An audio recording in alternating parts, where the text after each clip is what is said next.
Ch12. The Ch12 oarsmen, feeling the urgency of the situation, pulled at the oars with all their strength, and the two canoes knifed through the water with great speed. Following the directions of the little pearl diver, he was pointing to a spot about a half-mile from the island. The bottom was dropping away rapidly now.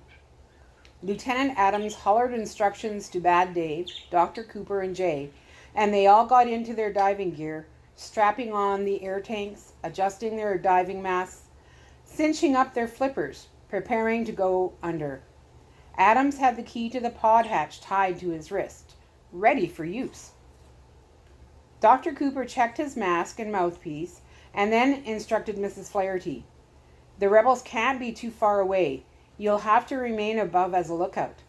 He handed her a spool of thin nylon line. I'll take one end of this line down with me. If you see trouble coming, give the line some jerks to signal me, perhaps on a scale of 1 to 5. 1 jerk for approaching trouble, 2 for trouble getting closer, and 5 if we're really in the frying pan. It was a sobering thought. Something like that, yes. Let's just pray that things work out. The rebels had scoured the whole lagoon and brought back to the yacht plenty of interesting canisters, crates, and bundles. But so far there was no sign of the weapons pod. Ivanovich could see the USS Findlay in the distance, but he was not impatient. He was frantic. "Do you see that ship?" he shouted.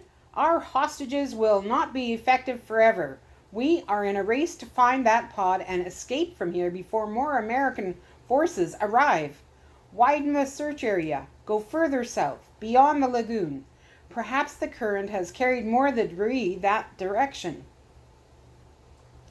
The rebels roared away in their boats, going past the lagoon, followed by the buzzing, darting inflatables. Ivanovich shouted orders to his own crew, and the big yacht eased ahead, following at a distance. Lila didn't know what to do, and she had no idea what the strange machine was up to. It continued to hum and blink at her, and the strange robot had even turned this way and that a little. Could it be her? Could it see her? She looked the thing in the eye, but it didn't respond or follow her when she moved. It occurred to her that someone might be controlling this thing from the outside. Sure, some kind of radio control. She took another careful look at the control panel on the side. A lot of numbers were racing over the digital displays, and a lot of lights were blinking. But so far, none of it made any sense. Could this thing pick up sounds? "Hello," she shouted. "Can you hear me?" There was no response. The humming, clicking, and blinking just continued without skipping a beat. Kolo was shouting and pointing downward. This was the spot. The Ch12s brought the canoe to a halt. "Ready," shouted Adams, and the 4 men put their masks and mouthpieces in place. Adams gave his signal and fell backward into the water. Dave flopped in, then Jay. Dr. Cooper felt a hand on his arm. "God be with you, Jacob Cooper," said Mrs. Flaherty. Dr. Cooper looked at her a moment, gave her a quick smile, and said, "Thank you, Megan Flaherty." The way he said it, he was thanking her for more than just her good wishes. He placed his mouthpiece and went over the side. Kolo took several deep breaths, then leaped into the water and dove into the blue depths, his legs kicking, his arms making powerful strokes. The 4 divers swam down after him, moving through the water. Warm, sky blue water, trailing 4 columns of bubbles. They could see the bottom about 60 feet below them, a breathtaking landscape of brilliant coral and teeming schools of flashing fish. Kolo reached his limit. He stopped, turned, and showed them the way, pointing beyond a coral ridge and indicating the pod was just on the other side. He gestured a farewell and then started floating back to the surface. The four exchanged glances through their diving masks. They were all feeling the same suspicion that Kolo might be bluffing them, but at this point there was nothing to do but continue on. They swam ahead, and Dr. Cooper kept playing out the nylon line. Up in the canoe, Mrs. Flaherty let the spool unwind and hoped there would be enough line. But then a Ch12 shouted and pointed. The rebels. She could see that old familiar boat of theirs rounding the point, swerving to and fro. They are obviously still searching for the pod. She quickly lay down in the canoe, hoping they wouldn't see her. Their Ch12s were aware of the problem. They began to act like they were fishing, even though they had brought no nets. The rebels were suspicious anyway. It didn't take them long to spot the canoe sitting there for no good reason. The rebel boat turned toward them and opened its throttle. With danger approaching, Mrs. Flaherty gave the line one tug. The three men aboard the Finley continued to communicate with a laser and passed their findings on to the captain. "Any changes?" asked one. "No," said the captain. They have us in a standoff. We don't know if they've found the laser yet or not." A sudden shout came from the bridge. "Captain, they're converging on an area south of the yacht. It looks like they found something. There are some native craft over that area right now. Looks like they're getting help from the local natives too." The three men carefully watched their instruments. "Keep us posted," said one. "We can blow that thing any time." Lila was desperate. There had to be some way to send a message back to whoever was operating this machine. She studied the control panel again, trying to remember what she did last time. Oh yes, she recalled the activate button and then the lever that made the head move. Perhaps she could create some kind of motion. The people on the outside could monitor. She pressed the activate button. A deafening shriek, a brilliant shaft of red light. Lila scurried away, terrified. The robot's eye was not an eye at all, but a blinding, burning, dazzling laser. The inside of the pod was washed with red sunlight. Sparks were flying, and steam were everywhere. The divers were blinded and startled by the flashing red beam that appeared as suddenly as a lightning bolt and shone just as brilliantly. A ruby red shaft shooting up toward the surface, cloaked in a long foaming tube of seawater, instantly turned to steam. Water was streaming in. The laser had actually cut a hole through the pod. Lila leaped forward and hit the activate button again. The laser switched off.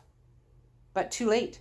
Seawater was pouring in through a 6-inch hole in the top of the pod, cascading down on Lila's head, soaking her, filling the pod. The officers on the bridge of the Finley were wide-eyed. "Wow, did you see that?" Below, the three men were startled by their instrument readings. "The laser has fired." They tried to trace the cause. "Malfunction in laser activation system," said one man. "Can you correct it?" said another. One man ran his fingers along a row of switches. "I don't see anything wrong here. It's as if the laser is getting orders from someone besides us." "No way. Better prepare for final detonation sequence." "Lord, deliver us." Mrs. Flaherty gave the nylon line 3 tugs. The rebels were only a short distance away now. The huge white yacht had come around the island and was closing in fast. Dr. Cooper could feel the tugs and tugged in response to acknowledge them, but there was no turning back now. They had come over the coral ridge, and there, lying in a hollow like a huge bottle, was a weapons pod, one end up, with a stream of bubbles escaping from a hole recently burned through it. Adam swam toward the downward end, trying to get a look at the hatch. The boat full of rebels finally got close enough to spot Mrs. Flaherty, and at the sight of an American, they roared in for the kill, yelling, hooting, and waving their rifles. The boat circled the two helpless Ch12 canoes, stirring up a huge wake that threatened to capsize them as the oarsmen struggled to keep the canoes upright. Now the inflatables were arriving, bringing still more bloodthirsty enemies. Mrs. Flaherty gave the line 5 desperate tugs. Thump! Something landed in the canoe. A grenade! Mrs. Flaherty screamed a warning to the others on her way over the side, and she and the Ch12s leaped into the water with a volley of splashes. The grenade exploded in a plume of white water and shattered canoe fragments, the impact of the explosion knocking the Ch12s senseless. Mrs. Flaherty felt she'd been thrown a knockout punch.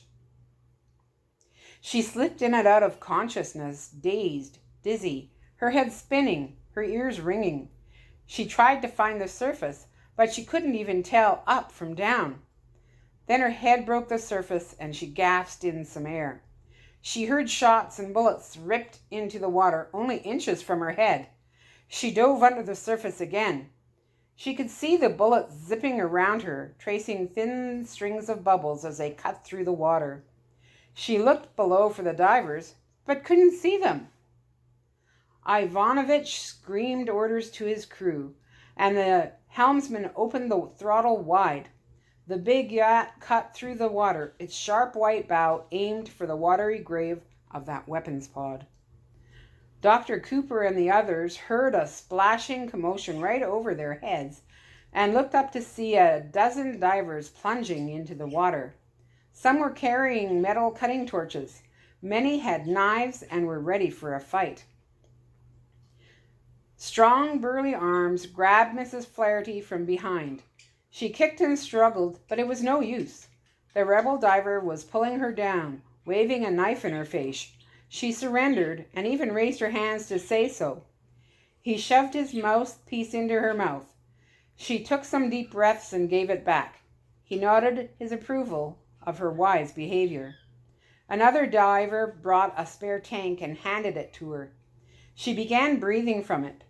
They held her prisoner, dragging her along, descending into the depths. Lila was in water up to her waist, with only precious minutes left before the whole pod would be filled. With nothing to lose, she made her decision. She grabbed her life preserver, the bag full of styrofoam packing, and jammed her arms through the carrying straps, securing it to her back. She clamped the oxygen mask securely to her face, then, screaming out one last prayer, she lunged for the control panel once again, struggling and splashing her way through the rising water. The big yacht was coming right over the pod's resting place. The helmsman eased back on the throttle as Ivanovich stepped onto the prow to watch the Ch12s fleeing in the remaining canoe, chased away by rifle fire from the rebels. Very good. Now there were only the Americans diving below, and the rebel divers would quickly take care of them. Adams and Dave, ready for a fight, pulled their knives, but Dr. Cooper spotted the two rebels holding Mrs. Flaherty, one with a knife at her throat. Dr. Cooper and the others froze. The rebel holding the knife motioned them to swim away from the pod. Lila had her hand on the control lever. She hit the activate button again. The brilliant red beam lit up the inside of the pod like crimson lightning. All the divers were startled by the brilliant laser beam cutting through the water like a red-hot knife, sheathed in bubbles of steam, shooting right through the walls of the pod. Mrs. Flaherty's captors, distracted by the sight,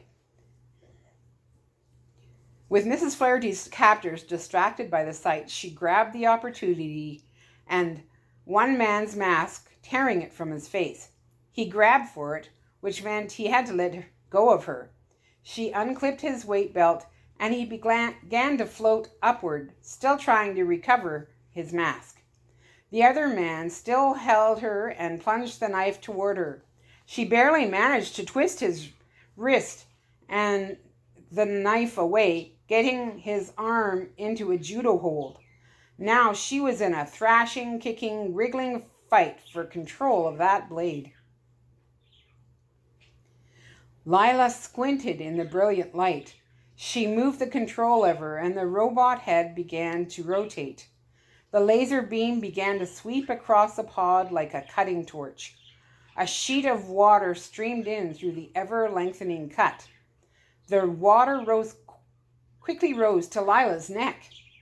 The rebel divers backed away. Some swam for cover behind the coral and rocks.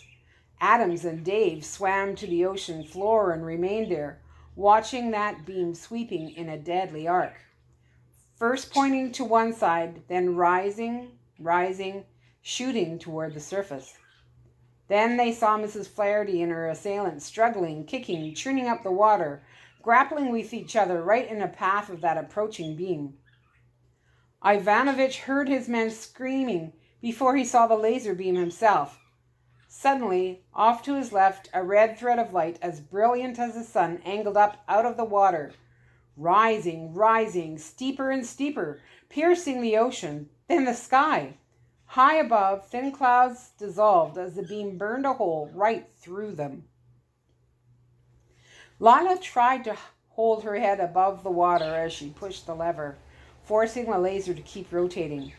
The beam continued to cut through the pod's skin from one side, across the top, and then down the other. The men in the Findlay knew what was happening. "The laser's firing! Interrupt!" "I can't, sir. It doesn't respond to radio commands." "Malfunction in the manual control, sir." "Detonate!" A man hit a switch and turned a key. "Detonation sequence beginning now. Detonation in 60 seconds.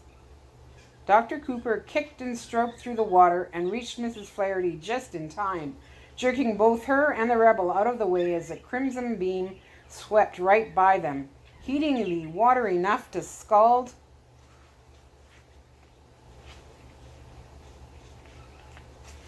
them. The rebel broke loose from Mrs. Flaherty, but now he had Dr. Cooper to contend with, and Dr. Cooper wasn't about to lose. Ivanovich's men started screaming, and then he too realized, to his horror, that the laser beam was sweeping in an arc that would pass right through the yacht. He screamed to the helmsman, who put the engine in full reverse. The big yacht began to move forward.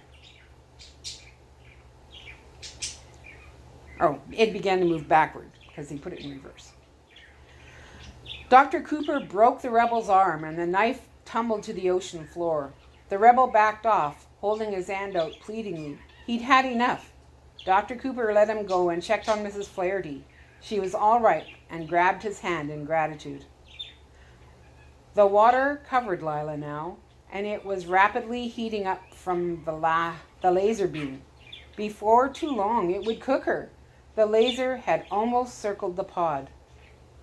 Like a razor-sharp knife, the beam came down on the yacht, slicing through the roof, the main deck, the lower deck, down to the waterline and right through the bottom of the hull. Fires broke out. Smoke billowed from the portholes. The two halves of the yacht separated and dipped in the middle like an opened eggshell. Crewmen dove into the water in panic. The guards holding Lieutenant Adams' men panicked and forgot their duty. The commandos were ready and quickly pounced on them, knocking them to the deck, pinning them down, and taking their guns. The guards weren't interested in a fight. As soon as the commandos let go, the Russian ran for the rail and dove overboard. Ivanovich was no better off. He clung to the rail on the bow and tried to gain some footing on the slanting deck as the yacht began to sink under him. 3 Navy commandos came to his rescue. They took him prisoner.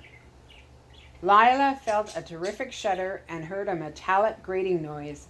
She looked up through a curtain of bubbles and debris and saw a bluish light. She gasped and pulled with her lungs, but there was nothing left. Her oxygen was gone. Detonation in 30 seconds. Dave and Adams were grappling with 4 rebel divers. Adams disarmed one and sent him scrambling for the surface, and Bad Dave managed to use one man's skull against the others to calm them both down. But then every man heard a metallic sound and looked to see the upper end of the pod, cut off cleanly, drop away from a final explosion of bubbles. The laser beam disappeared, and then to every man's shock and surprise, a small figure emerged. A struggling, kicking creature with long blonde hair, dropping an empty oxygen bottle and swimming for the surface. Jay's cry of joy bubbled out through his air hose as he kicked and stroked for all he was worth to reach her, with Dr. Cooper and Mrs. Flaherty not far behind. That was all Adams needed to see. He signaled Dave to clear out, and they both swam for the surface, letting the rebels have the pod. The rebels were satisfied with their retreat and converged on the pod like flies gathering on honey. Lila was weakening, failing. Her strokes were limp gestures. Jake got to her, grabbed her, and shoved his mouthpiece into her mouth. She began to breathe, but she was semi-conscious and unaware of him. Dr. Cooper got there and let Jay share his air as they moved quickly for the surface. The commandos aboard the broken yacht got to a lifeboat. With great skill and speed, they lowered it and then piled in, rowing clear of the front half of the yacht as it slipped under the surface. Dr. Cooper, Jay, and Mrs. Flaherty carefully brought Lila to the surface. Their heads no sooner broke the water than several arms began to grab them. They began to fight. Oh, it was Jerry Garrison! Come on, get in the canoe before that thing blows. Ch12 canoes and warriors were everywhere. Lieutenant Adams and Dave were already safe in a canoe. The Ch12s pulled Dr. Cooper into one craft and Mrs. Flaherty in another. Jay and Lila were snatched out of the water and set down gently in a third. The ocean now became an angry hill.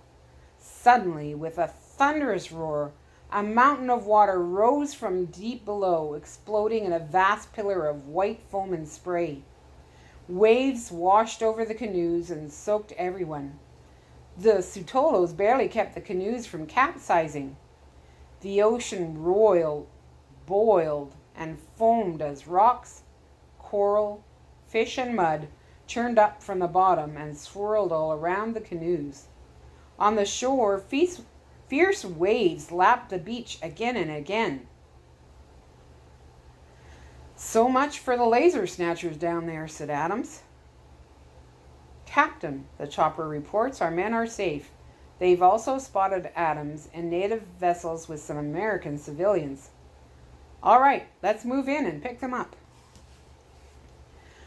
The ocean finally grew calm, but there was a rumbling in the sky. The helicopter from the Findlay was returning. The broken and defeated rebels, what was left of them, fled in their motorboat along with the men in the inflatables. The Ch12s assisted Lieutenant Adams and his men as they rounded up the floundering, struggling rebels from the sunken yacht. Adams brought his canoe alongside to check on Lila. She was in a dazed stupor, curled up in pain. Doctor, she has the bends from rapid decompression. We've got to get her aboard the Findlay. Adams stood in the canoe and waved his arms. The helicopter lowered a sling and they carefully put Lila in it. Dr. Cooper kissed her on the forehead before the helicopter began hoisting her skyward. It's a miracle we found her alive, he said, just now beginning to believe it. You don't know how much of a miracle, said Adams. I saw that oxygen bottle she had. That bottle lasted her over 5 days, and those things only hold enough to last 10 minutes. They watched the men in the helicopter carefully pull Lila's limp form aboard as the helicopter raced back to the Findlay. Adams shook his head in awe. That's some kind of god you have there, Doctor. I think your little girl's going to be all right. Chapter 13. As a large jet airliner roared into the sky overhead and people rushed and bustled in all directions, an announcement came over the Tokyo International Airport's public address system. United Airlines Flight 203 direct to Seattle, Tacoma is in the final boarding process. All passengers holding tickets for this flight should be aboard. This is the final call. The announcement was repeated in Japanese, but the English was more than enough to make 3 people break into a run down the long concourse to the loading gate. Dr. Cooper, a briefcase in one hand and a newspaper in the other, hurried along, with his 2 children on either side of him. Jay in good shape for all the running, and Lila completely herself again, and none the worse for wear. "What happened to our other flight?" Jay asked as they ran along. "Cancelled at the last minute," said Dr. Cooper. "I just barely got us some seats on this one, and if we don't make it, we'll have to wait until 2 in the morning. Let's make it, said Lila. In the main lobby of the airport, an attractive and well-dressed woman looked this way and that, unable to spot a certain familiar face. She walked down the lobby to the ticketing area and checked the United Airlines flight schedule on the closed-circuit monitor. "Oh, God help me," she exclaimed in her Irish brogue, and broke into a run, scurrying through the crowds of people, trying to get to the loading gate where a particular plane would be leaving very, very soon. When she got there, the waiting area was empty. A lady attendant was closing the door to the loading ramp. "Excuse me, this flight is all loaded? Do you have a ticket, ma'am?" No. How can I help you?" Well, thank you. I'll be fine." She backed away. I just wanted to say goodbye to someone." "Oh, I'm sorry. I guess you're too late." The attendant went about her business. Mrs. Flaherty went to the big glass windows and watched as the 747 backed away from the terminal. She couldn't take her eyes off the big jet and even strained to make out a familiar face through one of the airplane's many tiny windows. But there was just no way to be sure she was really looking at that one special man. "Ah, Jacob, she said quietly. "Now you're gone, and we've left so much unsaid." Aboard the taxiing 747, the Coopers watched as the flight attendant demonstrated how to fasten a seatbelt, where the emergency exits were, and how to use the emergency oxygen. Lila had said it many times since she recovered aboard the Findlay, but she just had to take her father's hand and say it again. "I love you, Dad." He squeezed her hand. "I love you too, very much." "I'm sorry." He chuckled. "Well, so am I. Guess we're both clear on that." "I sure feel better now." He smiled. Pleasant thoughts were running through his mind. "I do too. I guess you could say we've both gone through some changes." Jay found one thing a little troubling. "Boy, it's too bad we didn't get a chance to have lunch with Mrs. Flaherty. I hope she wasn't too upset." "Well, son, I'm hoping I was able to clear that up to her satisfaction." Jay and Lila noticed a strange, playful smile on Dr. Cooper's face. "Mrs. Flaherty?" came a voice behind her. She turned. It was Colonel Griffith. "Oh, and good day to you, William." "The original flight was canceled," he said with regret. "So I found out. Did you get a chance to see them at all?" She tried to smile and take it well, but the pain still showed through. "No, I was too late for that. And too late to have our lunch together, too." "I'm very sorry. I guess you all went through a lot together. It would have been nice to have a decent farewell." "Ah, I guess the world's just too big and too busy, and Jacob has places to go." "But listen," Colonel Griffith presented her with a small package. "Jake found out he wouldn't be seeing you again, so he gave this to me to give to you." She took it and suddenly had no words. "Go ahead, open it." She pulled very gingerly at the colorful wrapping that covered the little box in her hands. Jay had never seen quite the same smile on his father's face before, and his curiosity got the best of him. "Hey, Dad, what are you thinking about?" "Oh, Just thinking. Jay thought he'd explore a little. I sure liked Mrs. Flaherty. What did you think of her? Quite a woman, a very rare kind of woman. I think your mum would have liked her very much. In many ways, she's just like your mum was, a woman of deep character and strong conviction. I always admired that in Catherine. Lila was struck by those words and had to make a mental note not to stare at her father. Mrs. Flaherty neatly folded the wrapping and opened the lid of the little box. Colonel Griffith saw what was inside. What in the world? Mrs. Flaherty broke into a smile as she pulled a little plastic egg from the box and turned it over in her hands, just looking at it. A toy egg? Griffith asked. Oh, you could say there's a story behind it. She twisted the two halves of the little egg open and then began to laugh happily as she brought out what she found inside, a little paper heart. Colonel Griffith smiled and laughed along, but then he had to admit, I don't get it. But Mrs. Flaherty was busy reading the note that came with the little egg. To Mrs. Megan Flaherty, unwaiting time has forced its will upon us again. Hopefully this little object lesson will say it all. Farewell for now. It is my fervent hope that somewhere in this vast world, by God's gracious and sovereign hand, we may soon find our paths crossing again. I will look forward to that moment.